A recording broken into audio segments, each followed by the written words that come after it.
ఒక 3 తరాలుగా మీరందరూ నాన్నగారు అంటే ఏంటో తెలుసు సార్. నాకు ఒక్కటి అర్థం కాదు ఏంటంటే రచ్చకొండ పోలీస్ స్టేషన్లో చేసేది మాకు నోటీసులు రాకముందు మీడియాకి రిలీజ్ చేస్తున్నారు. It is really unfortunate. ఇది ట్రయల్ బై మీడియానా లేకపోతే do they really want to resolve something? I really need to understand that. ఈరోజు మార్నింగ్ న్యూస్ పేపర్స్లో నాన్నగారి గన్స్ సరెండర్ చేయాలి అని చెప్పి నాన్నగారికి నోటీస్ జారీ చేసిందని చెప్పారు. ఈరోజు మార్నింగ్ 10:55 మాకు వచ్చి నోటీస్ ఇచ్చారు. అంటే మేము న్యూస్ పేపర్లో చదివితే మాకు తెలుస్తున్నాయి ఇలాగా కమిషనర్ గారిని కలవాల్సి వస్తుంది అది ఇదని.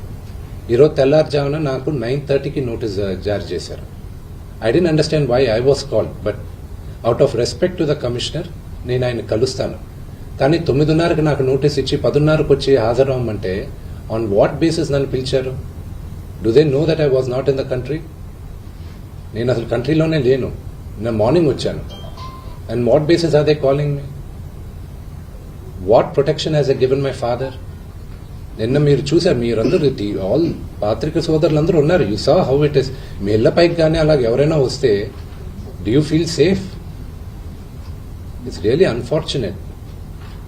అది ఇంకా respecting the chair of the commissioner వాళ్ళు పిలిచారు కాబట్టి నేను కలుస్తారు.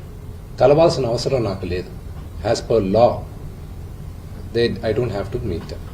సమన్స్ ఇచ్చారు రండి అంటే they are wrong because legally I came yesterday morning, but out of respect to the chair I will go and talk to them.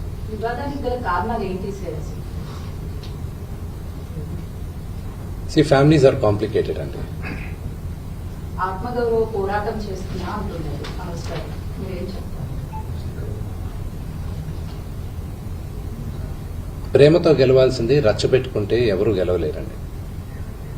Only things can be won by love. నాన్నగారేంటో ఆయన మనస్తత్వం ఏంటో ప్రతి ఒక్కరికి తెలుసు. అంటే నాన్న చిన్నప్పటి నుంచి నన్ను చాలా ఇష్టంగా ప్రేమగా చూశారు. కేవలం మీ వల్ల మాత్రమే ఇదంతా కూడా జరుగుతుంది ఆరోపిస్తున్నారు. మీరు శత్రువుగా చూస్తున్నారు, తమ్ముడుగా. ఆయన గురించి నెగిటివ్ గా మీరు పోర్ట్రే చేశారు, అందుకని ఈ ఇష్యూకి కారణమైంది అని అంటున్నారు. నాన్న మీద ఎప్పుడు నాకు గౌరవం ఉంటుంది అని చెప్తున్నారు మనసులో. మీరేం చెప్తారు?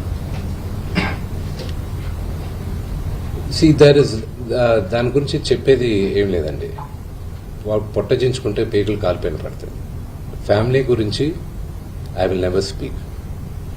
చెప్పచ్చు, ఇమ్మెచ్యూర్గా కొంతమంది మాట్లాడచ్చు. చిన్నవాడు కదా అని నేను తను మాట్లాడచ్చు, అవగాహన లేకుండా మాట్లాడచ్చు. But I just keep quiet. మీరు ఎన్ని క్వశ్చన్స్ అడిగిన ఫ్యామిలీ గురించి, నేను నా ఫ్యామిలీ విషయాలు నేను బయట చెప్పను. మీ ఫ్యామిలీ గురించి మీరు అడిగితే మీరు చెప్పరు కదా. Same thing I will not talk about my family. Sir, మీరు ఫ్యామిలీ సమస్య అంటున్నారు, అదే ఫ్యామిలీతో నాకు రక్షణ కావాలని నాన్నగారు అంటున్నారు. సార్, ప్రాబ్లం ఎక్కడైందంటే నేను కానీ ఊర్లో ఉంటే ఆ లెటర్స్ నేను కంప్లైంట్ ఇప్పించేవాడిని కాదు. I would have spoken to it. దీని అన్నిట్లోకి నేను విపరీతంగా నలిగిపోయేది. మా అమ్మ ఆవిడ మంచాన్ని పడింది. నాన్నగారు అడిగింది ఒకే ఒకటి, సరే ఆ లెటర్ వరకే నేను మాట్లాడతాను, నా ఇంట్లో ఉండడానికి వీల్లేదు అన్నాను. అంతవరకే మాట్లాడుతున్నాను, అంతవరకే. కానీ ఫ్యామిలీ గొడవ మీరు తమ్ముడిని ఇంట్లో ఉండొద్దు అంటాను కారణం ఏంటి? తమ్ముడితో అభద్రతను ఫీల్ అవుతున్నారా? తమ్ముడు ఆస్తి అడుగుతున్నాడా? తమ్ముడు పెళ్లి చేసుకున్న వివాహం మీకు నచ్చలేదా? అగైన్ మీరు అడిగింది ఏదైనా సరే నా ఫ్యామిలీ విషయస్ ని మాట్లాడు. నేను లెటర్ పెట్టిన దాని గురించే మాట్లాడతాను. ఇవన్నీ మీరు ఏమన్నా ఊహించుకోవచ్చు. కానీ సుమాన పెళ్లి చేసుకున్నాడు, బిడ్డను కన్నాడు. అది శుభకార్యం, అది మంచిది. I hope he lives 100 years with good health and wealth. ఆయనకు అలాగ ఫీల్ అవుతున్నారంటే దర్ ఇస్ సంథింగ్.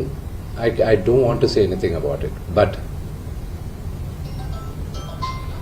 నాన్నగారికి, ఆయన ఇంటికి, ఏ తండ్రికైనా ఆయన సంపాదనకి ఆయనకే హక్కు ఉంటుంది. మా నాన్న ఆయన ఆస్తులన్నీ ఆయన కష్టార్జితం. మా నాన్న ఈ రోజుకి గర్వంగా చెప్పుకుంటారు.